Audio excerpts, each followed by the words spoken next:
Welcome to the Podcaster's Guide to a Visible Voice. Reveal and define your voice to speak your truth through the power of podcasting. And I'm your host, Mary Chan. So let's go. Hey there, welcome to episode number 64. Share your story to help others. Before we get into the episode, just a little note for you. This is the last episode before I go on my yearly summer break. And I know there's a lot of info out there about creating content and having it show up weekly to your audience, but my whole thing is if you don't have enough gas in your gas tank, your personal energy levels, you're just going to grind out that content and then it becomes work rather than fun or inspiring. So that's why I always plan in a little summer hiatus. And it's also because, there's things to do outside in the outdoors away from the microphone. So this is the time of year for me to do that. And I hope you can take a little inspiration from that as well. Because what's life without a little playtime, especially in the summer? Okay. And if you're listening on the other side of the world, well, I hope you take a really well-deserved winter break for yourself then. So even if it's a week or what have you, brains need time to recharge for that creativity to spark. And podcasting is definitely a creative endeavor. So enjoy the break because you deserve it.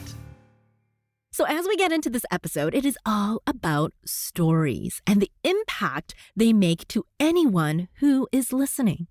By sharing your story and getting outside of yourself, or maybe having the platform to share other people's stories, you get to make the listener the focus. So your stories can help your listener feel less alone.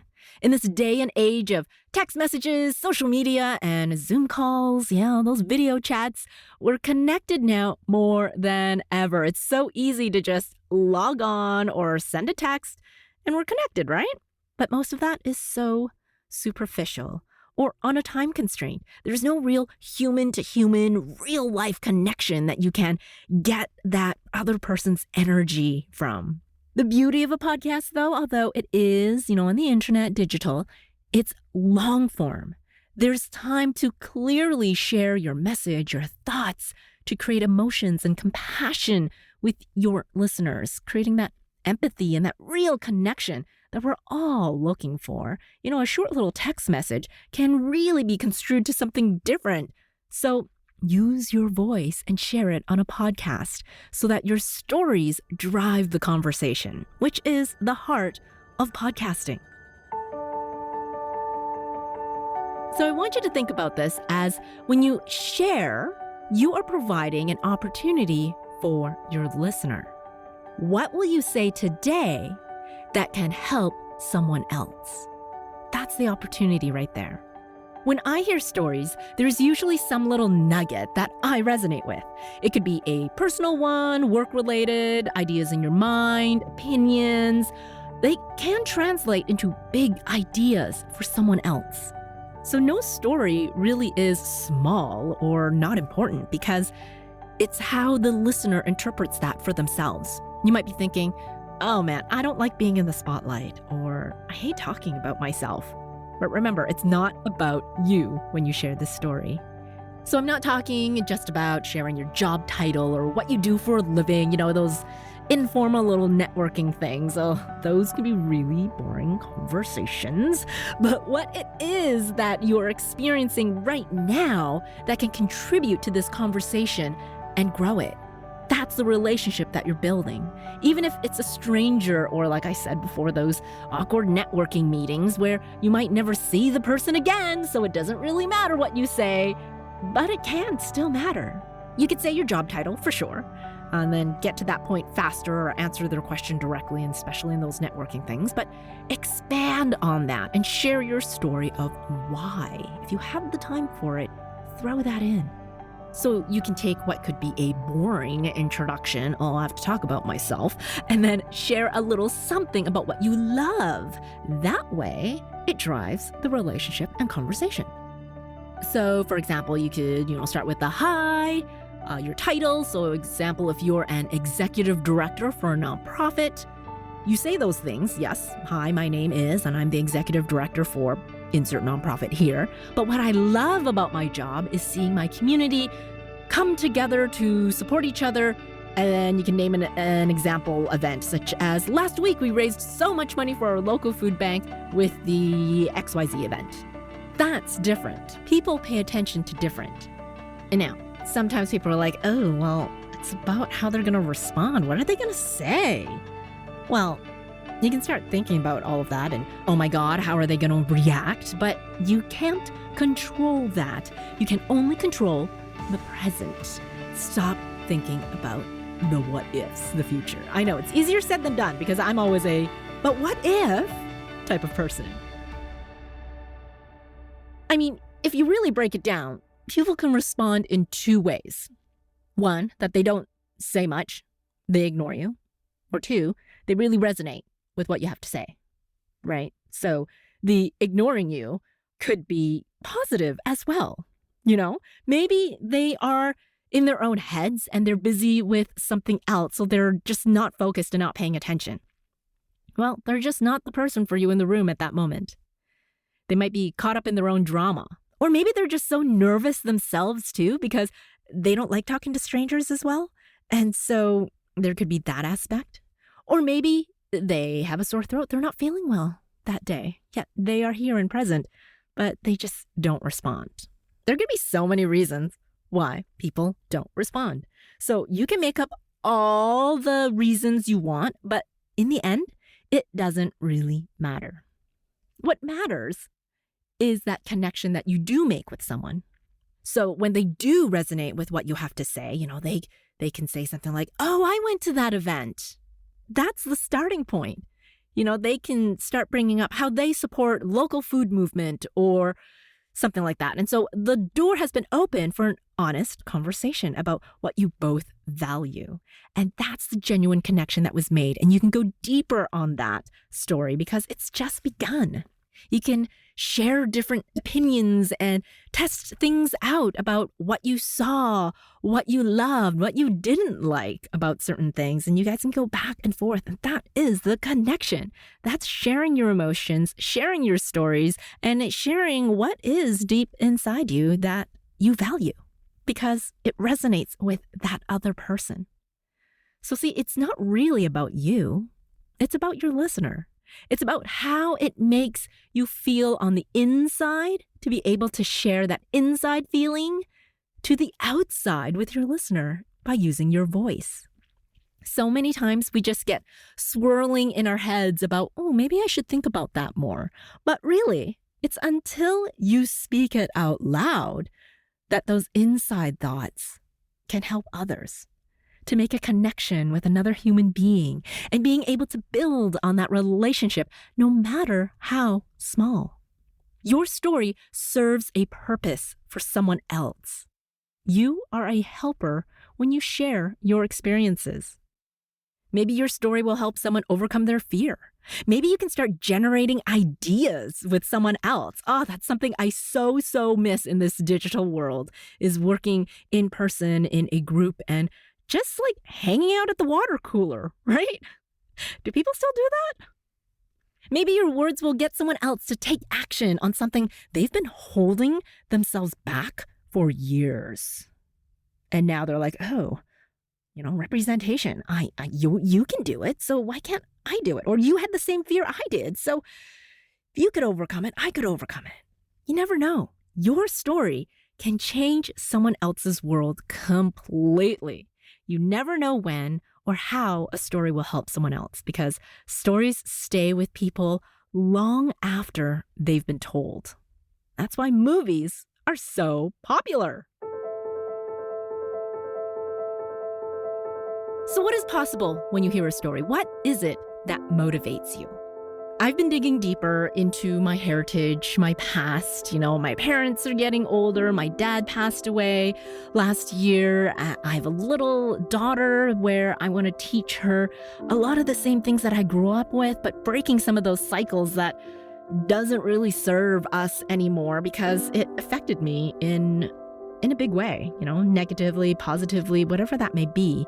So I'm just trying to figure out now, what was that initial spark of changing my perspective on things and realizing there's a bigger world out there? And like I mentioned very quickly earlier, representation, right? You hear a story from someone else, you're like, wow, that could be me. So I remember when I was in elementary school, it's grade 5 or 6, there was a book coming out called The Diary of Evelyn Lau. Evelyn Lau is the author. She compiled her diaries and completed this book.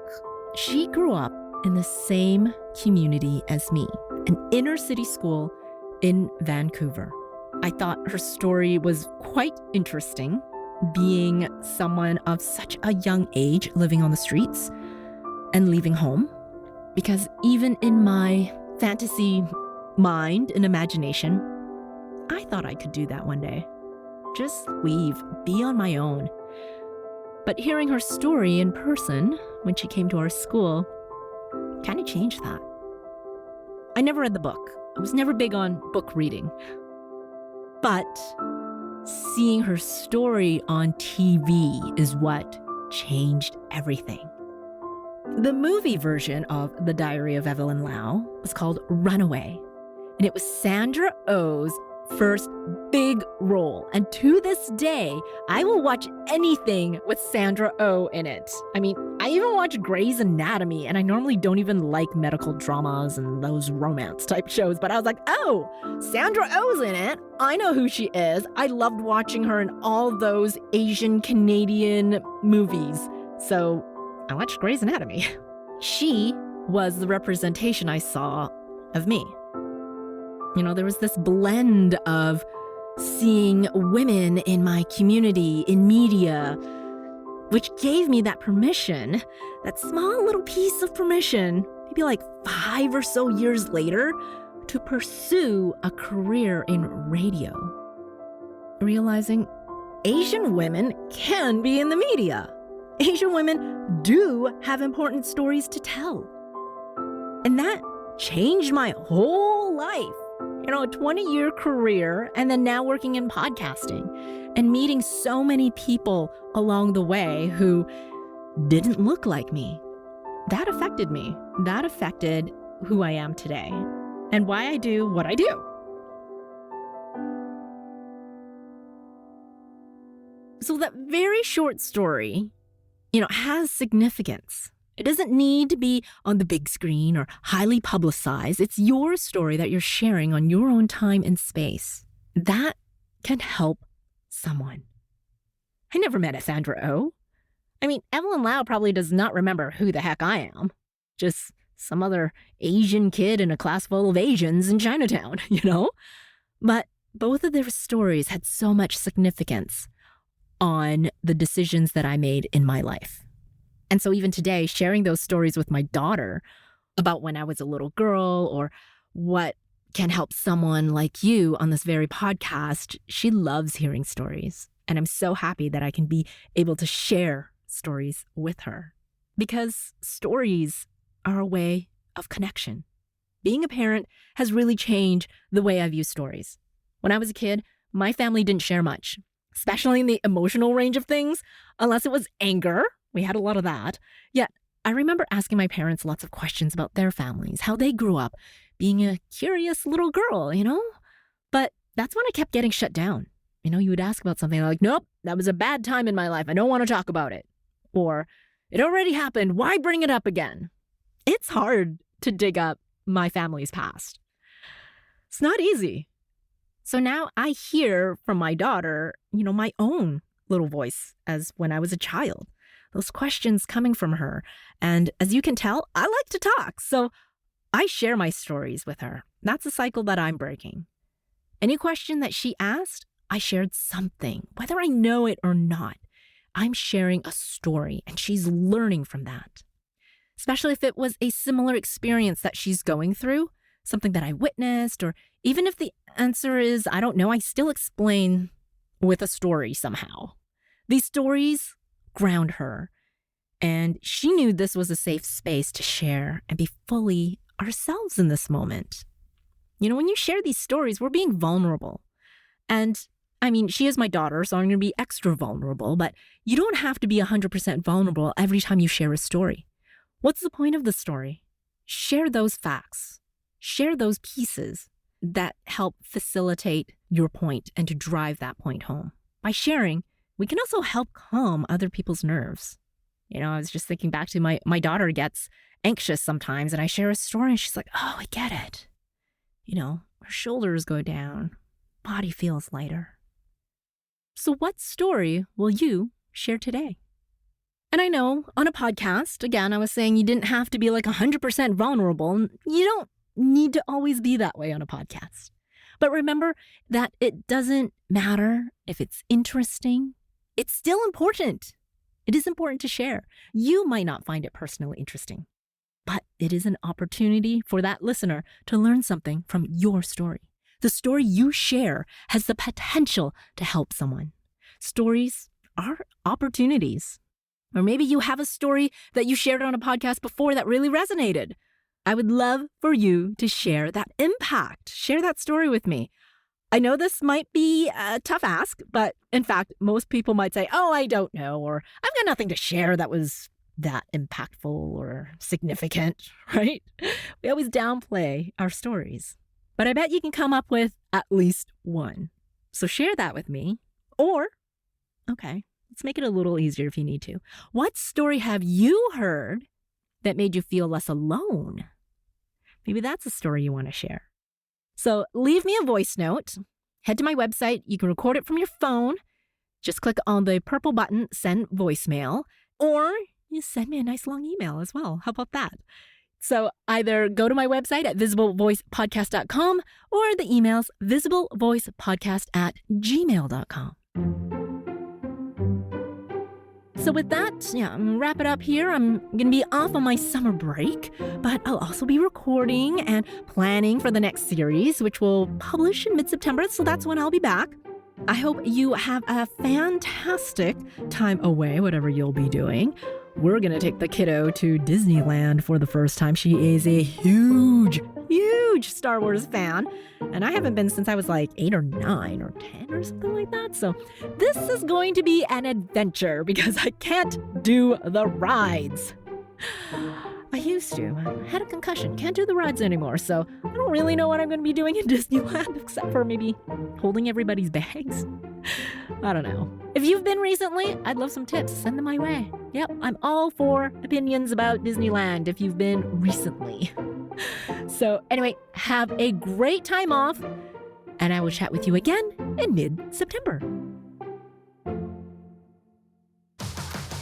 Thank you so much for listening to the Podcaster's Guide to a Visible Voice. If you enjoyed this episode, I'd love it if you'd share it with a podcasting friend.